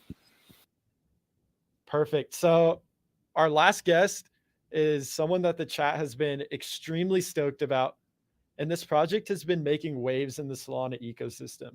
They specifically are a Solana hackathon winner, and they're building a horse racing game. So at this point, it obviously gives away that it is Darley Go. And within this game, players can purchase, race, collect, and breed NFT horses. All while doing this, they combine an intuitive lore with horse racing and really take this idea of racing in the metaverse to the next level. So, as always, there's a ton going on with these projects, and we have a special guest who's no stranger to Solana News. So, I want to bring on Alvin, the co-founder of Darley Go, and really excited to chat. Alvin, it looks like your mic's muted. Just heads up. Hey, sorry about that. Hey, thanks for having me here. How are you? Oh, it's amazing. I also just want to thank you for powering through. It's really late where you are, yeah? It's okay. 2:30 isn't too late. It's still kind of actually it's in the morning right now. So yeah. It's the crypto world, so we learn how to power sleep. through it. Yeah. And just to kick things, yeah, go ahead. I was gonna say to kick things off, if you have a slide, we can jump into that. Yeah, let me just overall, do the slide share thing here. Yep, quick. That would be great there. And then we'll just jump into obviously overall what Darley Go is, and then I'll jump in if I have any questions and try to just open it up for some discussion. But really excited what you guys are building, and it seems like it's just getting closer and closer. Thank you. Let me just share this screen right here. Yep. And we're all good to go. Okay. Think can you guys see the screen here? Yep. Okay. Awesome. So first of all, once again, thanks for having us here today. Darley Go, it's a NFT horse racing game that's built on Solana, where it allows player to like you mentioned earlier before, where you can train, raise, breed, and even trade your NFT horses. And all these NFT horses are unique, pretty much one and only. So under the Darley Go game design, we have built 3 different bloodlines for the Darley Go universe, which is Darley, Ariel, and Hayato. And there are only 33,000 Genesis horses will ever be existed in the Darley Go ecosystem. And Darley here is the most rare bloodline that you can ever get. There are only 10% of the supply. 10% of the 33,000 Genesis horses are going to be Darley. So in terms of the bloodline, I have to mention that not only bloodline will play a big part in influencing the race, the overall performance, each of the horses' performance abilities. But it also plays a huge part in affecting the cooldown time on racing, between racing and breeding as well. So for the Darley Go game mode, we have created 3 different game modes for our players to play and explore, which is racing, training, and also breeding. For the racing part, here's actually what it's going to be look like in game. It's going to be really straightforward. We're trying to make it as simple as possible for a player to play. First of all, as long as you have our NFT horse, you can race for free, pretty much. It's always going to be free. The top 3 runner will get rewards. There are going to be 3 different levels of the races. All horses going to start with level 1, and they have to work their way up to all the way to level 3. And of course, with higher level, a bigger prize pool or reward pool will come along. However, the overall challenges or the overall quality of your competitors will also become tougher. It's going to be much more competitive as level go up. For the training mode, there are 2 types of training that we're building under the training features. The first one will be we have a system called ability badges, which we have created so many different categories of badges for our players to identify their horse's capabilities. For example, there is a badge called marathon. So if a horse has a marathon runner, that means that horse usually perform a longer distance race the best. So with that system, we believe that it helps player to make a better decision in picking races for their horses in order to boost up the winning chance. And the second type of training will be for each of the horse. We actually have a maximum number of races they can only race per day or per 24 hours. For example, all horses are going to start with only 10 races per day. But if you really want to race more per day, what you can do is to go through the second type, the training mode. You can pay a small cost to boost up the maximum number of races you can do per day permanently. However, in phase 1, we can only let player to boost once. As the game go more mature, as the user base get more mature, will definitely increase the maximum number of races that allow player to train up to. I really think it's exciting how you guys are making sure that people are actually playing the game and active to make sure that they are able to progress. Things like the racing and leveling up your horse and also the training are super exciting. And I think it's something that, especially myself as a gamer, rewarding the players is obviously paramount. Yeah, so what we're thinking is when designing the game, especially the GameFi sector, I feel like of course in the phase 1 of the whole industry, everyone was just focusing on the financial parts, right? Like how much you can get out of how many tokens you can make per day and stuff like that.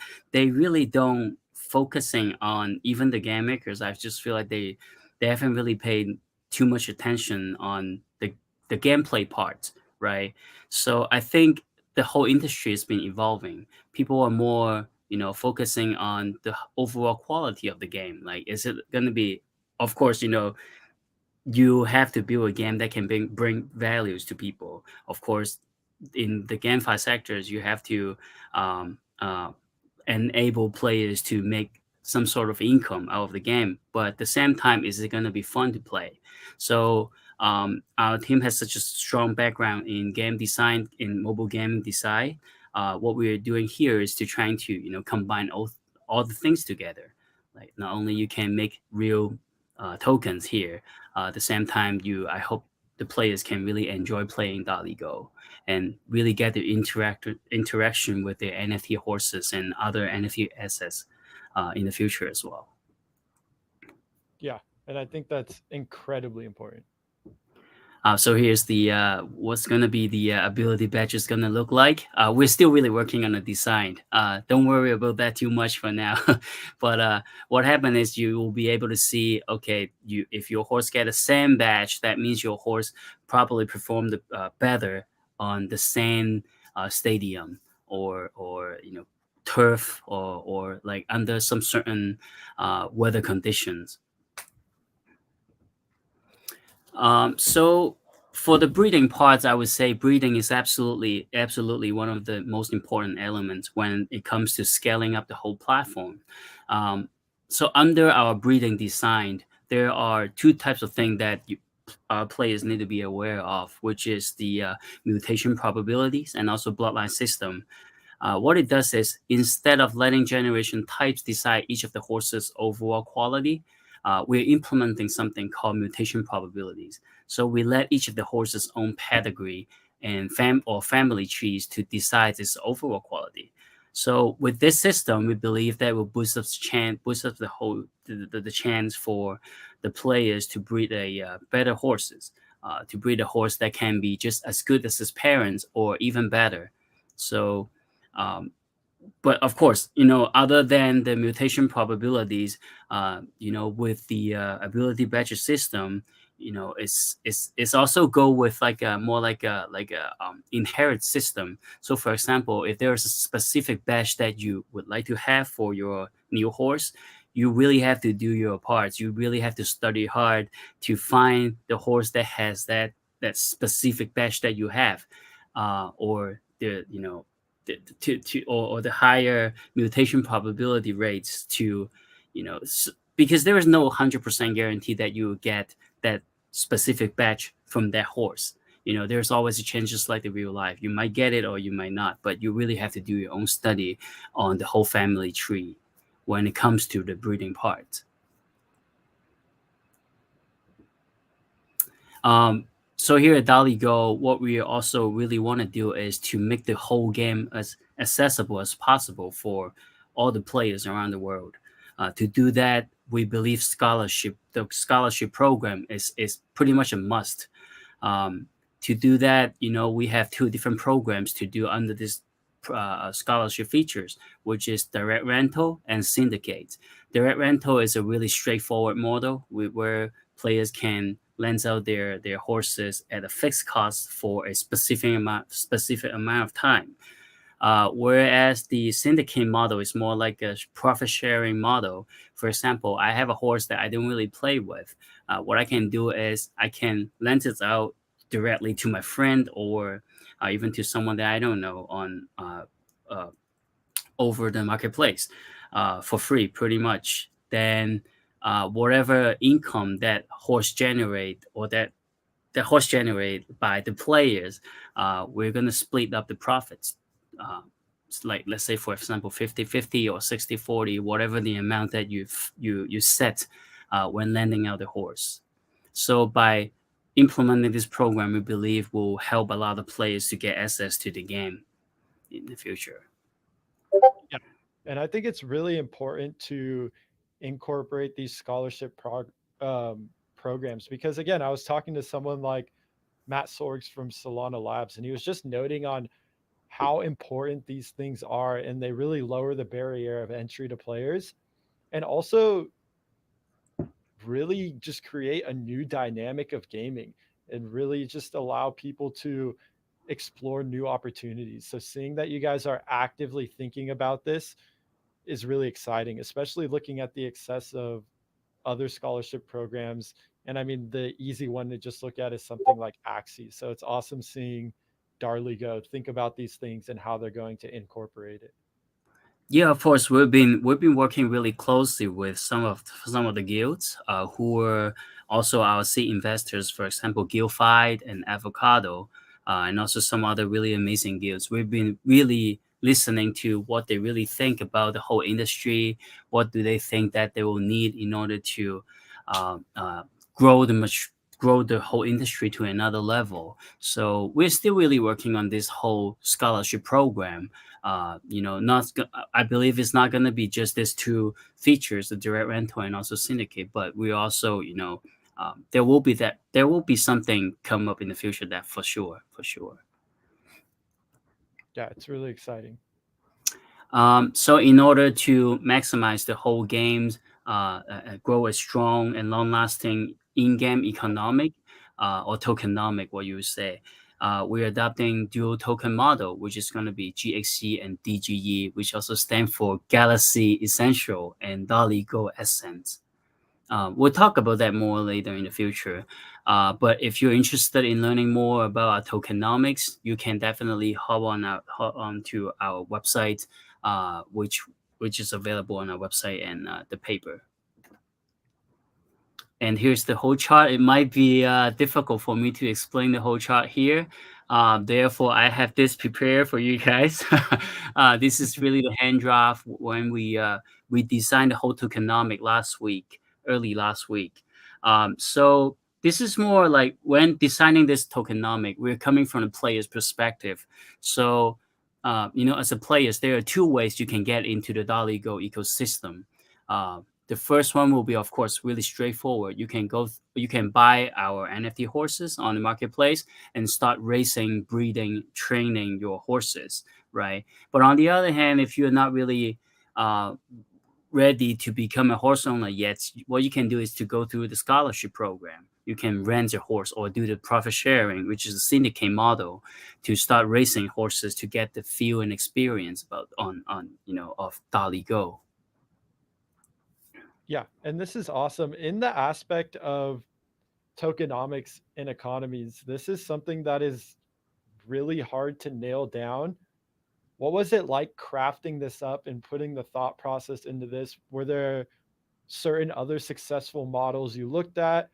How did you really get to this? Because it is something that's pretty delicate and the game will revolve around very importantly. I think just mentioning that you're trying to look at it from a user's point of view is amazing.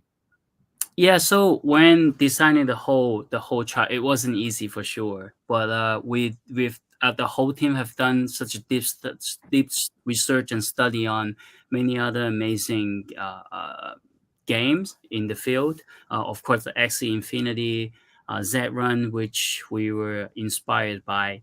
And to try to take some of the goods and get rid of the bads from their model, and also combine with all of our experience and background to try to come up with something that fit our value the best and the community. Yeah, that's awesome. Yeah. And here's the roadmap that we are looking at. We are currently in phase 2. Phase 2, we are looking at to the game launch. Actually, we're looking at the game launch. We're expecting to launch the game at the end of March or early April, with the racing and breeding features all together, and of course the in-house marketplace. And for later stage of for later phases, it's gonna be how we are gonna improve the whole gaming experience, and also adding more features for our player to explore. For example, there is in phase 4, we're expecting to do something called Galaxy Mode. Galaxy Mode is more like a metaverse kind of thing, but it's gonna be only horse focused metaverse. So, for example, we are gonna sell different planets, since we are in a Darley Go is a mythical based gaming, right? So what we're gonna do is we can sell planets. We can sell planets where people can build their own stable or stadium to host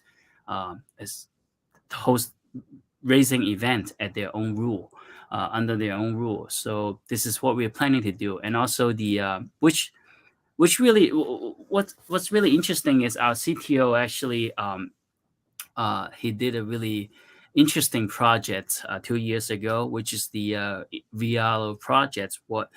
Which can be applied on Darley Go is to integrate how we're going to combine the VR technology within this Galaxy Mode. Imagine if you're wearing for example, Oculus glasses, right? You can actually ride your NFT horses virtually on the Galaxy. So this is what we are planning to do, but it's kind of far off to talk about from now. But we're expecting, if everything goes well, if everything goes as we planned, we're expecting to launch that version the end of the year or early next year. This is what we're looking at right now. That's really exciting, Alvin. And it looks like people in the chat are definitely getting fired up about what's coming from Darley Go. I'm curious, getting back towards the phase 2, how has it been developing the game so far? Can you give us some insight of what that's looked like from your end? Maybe some challenges, the rewarding aspects of it, and really just give insight. I think it's great for users to understand all the work that's going into this. So when it comes to, first of all, me myself, I definitely don't want to mislead you guys when it comes to the technology development parts. Since our CTO is probably working hard at home right now, but what I would say is the most challenging part is definitely how you're gonna make the whole game balance, right? First, even though we have the whole tokenomic design, how are you gonna distribute them, right? How are you gonna distribute, like how many rewards is there gonna be from the racing parts? How many tokens it required for breeding, for training? That, I think that part is probably the most difficult and challenging parts for us to work on. But when it comes to the tech development specifically, I really believe that I strongly believe that our team has a really strong capability on that. Since our CTO, especially our CTO, has been in the tech development industry for over 2 decades. He's been building many core, like for example, there was a one of the projects that he did was for Mastercard. This is also a really helpful background for our community to know that our CTO is actually, I believe there are only like 25 or 6 authorized developer for Mastercard to maintain their global transaction platform, and our CTO is actually one of them.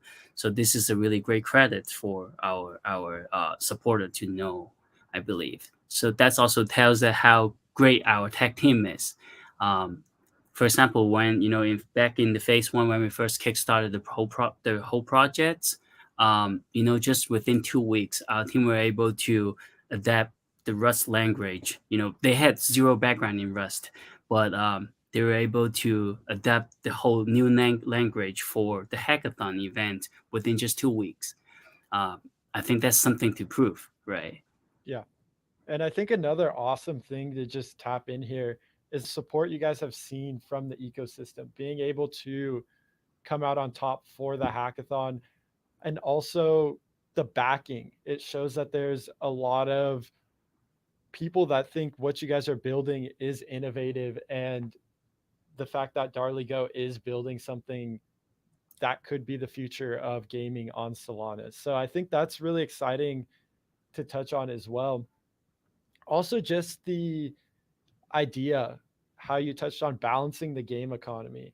Something that I've read from Ray Dalio is typically if you're worrying about something or thinking something a lot, it means you're on the right track. And so that's something that is really great to hear, in the sense because I think everyone that thinks about, and even the experts that get into game economy design, know that it's not something easy. It's actually really hard to nail it down. So really thinking about it and applying focus is so important, especially when we're moving towards these open economy systems. So I just wanted to add that on as well, because it does seem like it is something you guys are really thinking about. Yeah, of course. I mean, one thing that I really like about the whole industry is it's still relatively new, right? I don't think there is any like a complete like expert here, right? Of course, some people have their own talents and they have experience from the from other industry, but I feel like when it comes to especially the GameFi industry, it's still really new.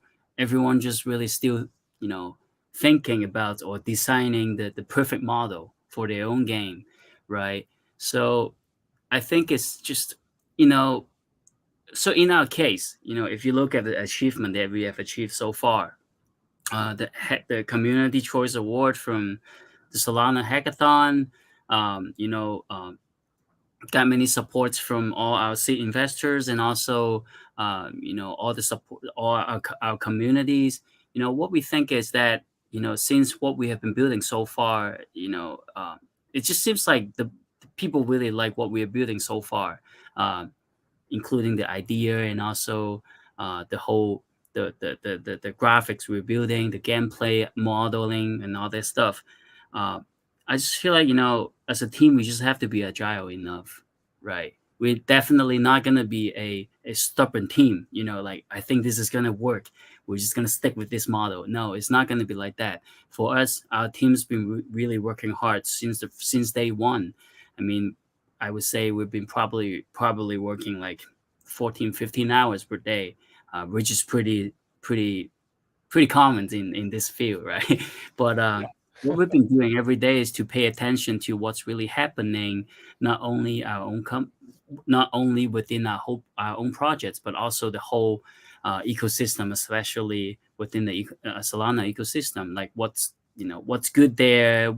If there is anything new comes out lately that we can probably either collaborate with, or probably take do some research, or take a good look to see if there's anything we can apply onto our model. Um, so that's kind of our whole team's mentality. Just have to be agile enough to learn, to change, and do what's the best for the whole community and our players.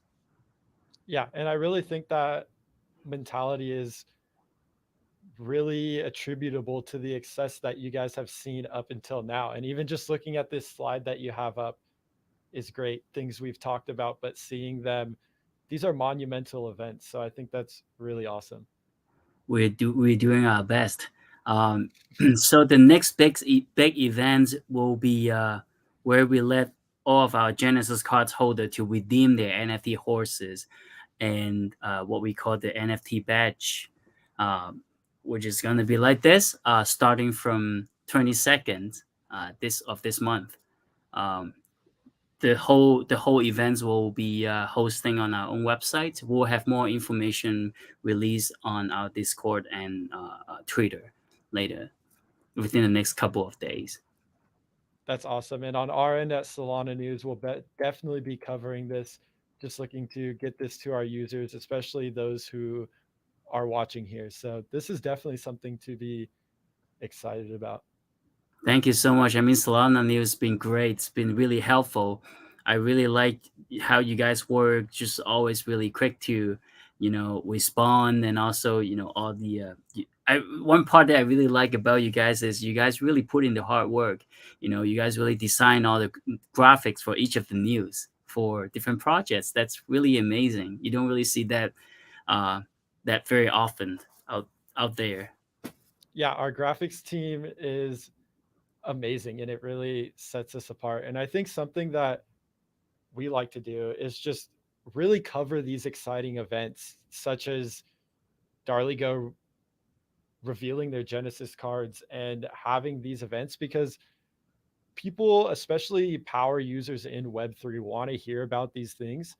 And so it's a great way to really touch on them, because it's exciting what projects like yourself at Darley Go are building. So it really stems from us just being excited from what projects like Darley Go are building. Thank you so much. We are really excited to deliver the product to the community. Would really love to see how everything goes. Yeah, 100%. And we're definitely getting down to the bottom here, but I just have a couple questions. I know like a big one is, how does Darley Go look to differentiate versus all the other different horse racing games? And I think there's a few big things, but I'm curious to hear from your end. Um, so I would say our team is definitely, very unique in my very own opinions. For example, me myself, before kickstarting this project, I was actually trading real life race horses around the world. Uh, I've been always a great fan of horse racing. Grew up watching a lot of racing events.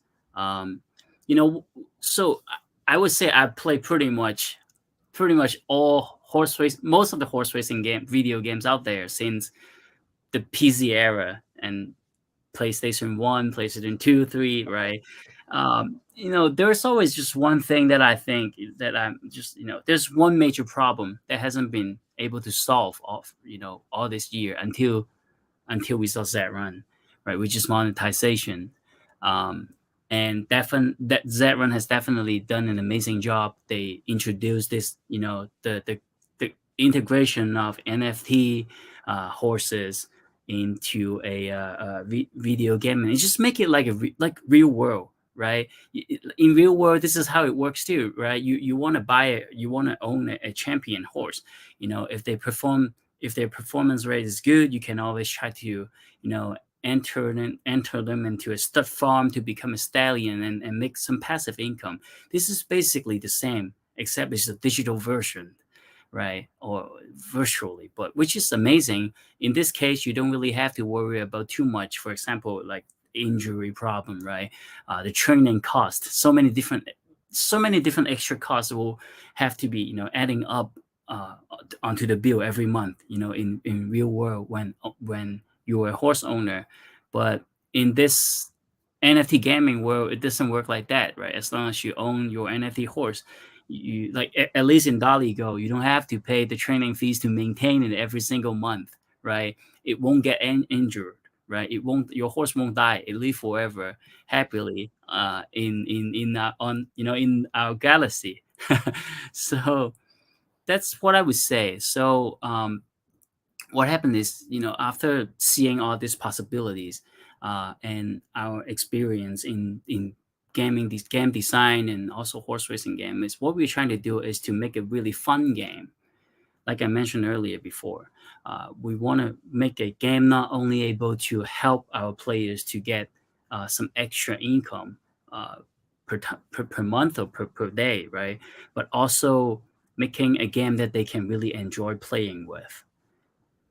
Yeah, and that's actually one of probably the most important things. And it sounds so simple to say, just making a game fun, but there's so much that goes into it. And you sharing your backstory of really just being deeply ingrained in real life horses and seeing the industry, I think is really exciting for the fact that you guys are looking to build this game on Web3 in the metaverse, and you really understand the mechanics that go into it.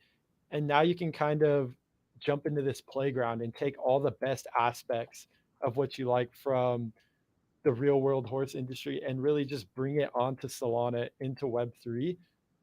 And I think the best part about all of this is that you have talent on the team and you have people backing you guys up to really make this happen. So seeing all of that is just really exciting to see. And I'm just curious on your end, as we start to wrap this up, what is one of the biggest things both in Solana and both in Darley Go that you are really looking forward to see, Alvin? You mean from our projects, like what I would like to see in what will happen in the future from Yeah, Darley? so you could do it one by one. The first one we could talk about is Darley Go in the future, maybe in the next 1 to 5 years, where you would want to see this project, and then also doing something similar for just the Solana ecosystem as a whole. Well, I would say for Darley Go, we definitely would love to make a game not just only attracted by the crypto players.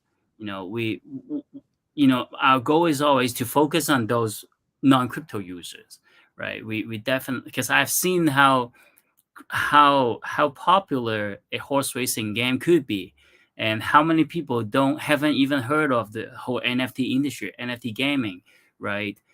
So our end goal, not end goal, but our main goal, one of our main goals will definitely be how are we going to attract those people from the racing industry? For example, those people who work in the horse racing industry, those horse trainers, jockeys, we have deep connection with all those people, especially in UK. Hong Kong and South Korea, and the market there is huge, and this is what we are building right now. Is absolutely solving one of the major problem of horse racing game. All that hasn't been solved from all these years, which is monetizations. And if we get to introduce this idea to those people, I believe this game will just really, really take off. Yeah. And I think that's incredibly exciting. And just to wrap this all up, what has it been like building on Solana? And what are you excited for that's to come? I mean, I've been at this Mountain DAO hacker house, and just seeing all the talent in the space just gets me really excited for what is building and what's to come in the ecosystem. Well, first of all, I have to say I really like working with the whole Solana ecosystem so far. One of the there are two reasons that we chose Solana when we first kickstarted the whole project. The first one would definitely be its speed, right? It's fast. Despite all the recent issues they're experiencing, but I think it's still they're getting everything's back on track slowly. But the second part would be the overall quality of of the projects on Solana. I think in general, in my own opinion, I think it's really high, the overall quality there. For example, Rowi, Chainsmith, and Portals, many other games out there. They're really high quality. So what I'm also really looking forward is to really do some collaboration with other projects, not just like whitelist collaboration, all that stuff. It's more like, especially with those non-utility NFT projects, how are we going to do some in-game collaborations? For example, if you have a specific NFT in your wallet when logging into our game, you will get a certain special name or skin or some special power, stuff like that, right? Which I expect that this is probably a trend where it's heading into in the next couple of months. And this is what we're really exciting to see. And we have been already start talking with some potential projects to do that. Yeah. And I think it is awesome to see the composability that is coming into gaming as it's been into Web3. Things like you're talking about integrating other projects into the game, even things like Rumble World was saying as well, and really just building a standard for everything that's building in the metaverse. And I think this wraps this all up for me, Alvin. And I just really want to thank you guys coming on. Thank The you so event much. was, yeah. And I just want to say the event was very much happy to have Darley Go on. The community's fired up. Everyone's really excited as the game continues to move on. So definitely on our end, actually, over at Solana News, we're going to be keeping our ear to the ground on Darley Go, looking to cover things like your guys' reveal as the game comes out, and really just give our users a holistic experience, because our entire team is really excited about what is building at Darley Go, and it's also reflected through the ecosystem. So to wrap it all up, I just want to thank you for coming on, Alvin. Thank you so much. It's been an honor to be here. Yeah, thank you. Thank you so much. Have a great day. Bye-bye. Until next time.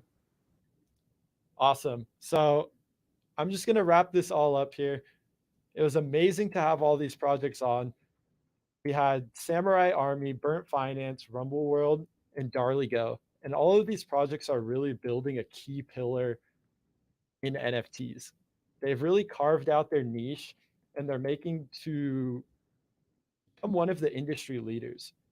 I think it is important to note how nascent the ecosystem is, and the fact that a lot of these games that are coming out may not exist in the near future. But looking at projects like this that are giving an amazing effort towards building and really looking to find what makes Web3 gaming tick and how to integrate these ecosystems and economies to better the landscape of gaming. So I just think in general, it's really exciting watching all of these people innovate in the space, and very happy to talk to these leaders in the NFT and Web3 gaming space. And overall, everyone who's here, if you're on YouTube, go ahead and subscribe, like the video. If you're on Twitter, make sure you give Solana News a follow, retweet this post. It's always great to share and spread the news of what these projects are building, and then also give it a like.